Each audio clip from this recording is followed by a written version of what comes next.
हरियाणा में विधानसभा चुनाव का ऐलान हो चुका है। 1 अक्टूबर को प्रदेश की सभी 90 विधानसभा सीटों पर वोट डाले जाएंगे और नतीजे 4 अक्टूबर को आएंगे। चुनाव की तारीखों के ऐलान के साथ ही बीजेपी और कांग्रेस ने अपनी अपनी बिसातें बिछाना शुरू कर दिया है। लोकसभा चुनाव के बाद कांग्रेस का जोश जहां हाई है, तो वहीं प्रदेश की सैनी सरकार भी सत्ता बरकरार रखने की पुरजोर कोशिश कर रही है। कांग्रेस ने इस बार भारतीय जनता पार्टी को सत्ता से बेदखल करने के लिए पहलवानों का सहारा लिया है। रोहतक के सांसद दीपेंद्र हुड्डा ने ओलंपियन विनेश फोगाट के स्वागत के लिए इंदिरा गांधी इंटरनेशनल एयरपोर्ट से हरियाणा तक एक विशाल रोड शो का नेतृत्व किया। कांग्रेस के इस दांव ने बीजेपी को चारों खाने चित कर दिया है। वहीं भूपेंद्र सिंह हुड्डा ने मीडिया से बात करते हुए कहा कि हरियाणा की जनता बेसब्री से 1 अक्टूबर का इंतजार कर रही है। अब जनता बिना काम करने वाली बीजेपी सरकार को एक दिन के लिए भी झेलना नहीं चाहती। हुड्डा ने आगे कहा कि अक्टूबर 4 बीजेपी हरियाणा से बाहर। फोगाट के रोड शो के दौरान उनके साथ उनके साथी पहलवान साक्षी मलिक, अंशु मलिक और बजरंग पूनिया भी नजर आए। ये वो पहलवान हैं जिन्होंने कुछ महीने पहले दिल्ली में बीजेपी नेता और तत्कालीन WFI चीफ बृजभूषण शरण सिंह के खिलाफ यौन उत्पीड़न मामले में मोर्चा खोला था।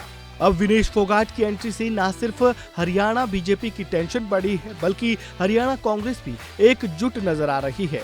विनेश ने हुड्डा, राज्यसभा सांसद रणदीप सिंह सुरजेवाला और सिरसा सांसद कुमारी सैलजा को एक साथ लाया।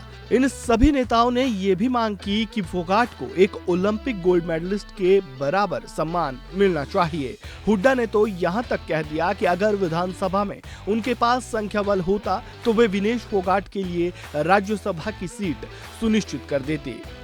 कांग्रेस की ये नई आक्रामकता हाल ही में संपन्न हुए लोकसभा चुनावों में उसके बढ़े हुए वोट शेयर की पृष्ठभूमि से आई है, जहां उसने 2019 में मिले 28% से बढ़कर 43% वोट मिले।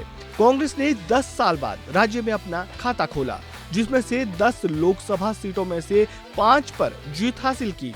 एक और मुद्दा जिस पर कांग्रेस भाजपा को निशाना बना सकती है, वह है किसानों की न्यूनतम समर्थन मूल्य पर कानूनी गारंटी की मांग।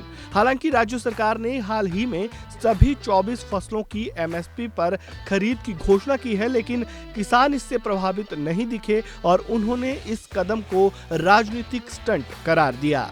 कांग्रेस जहां विनेश के सहारे सूबे की सत्ता में वापसी की राह तलाश रही है, तो वहीं सूबे की सैनी सरकार भी विधानसभा चुनाव से पहले विनेश पर मेहरबान होती हुई नजर आ रही है।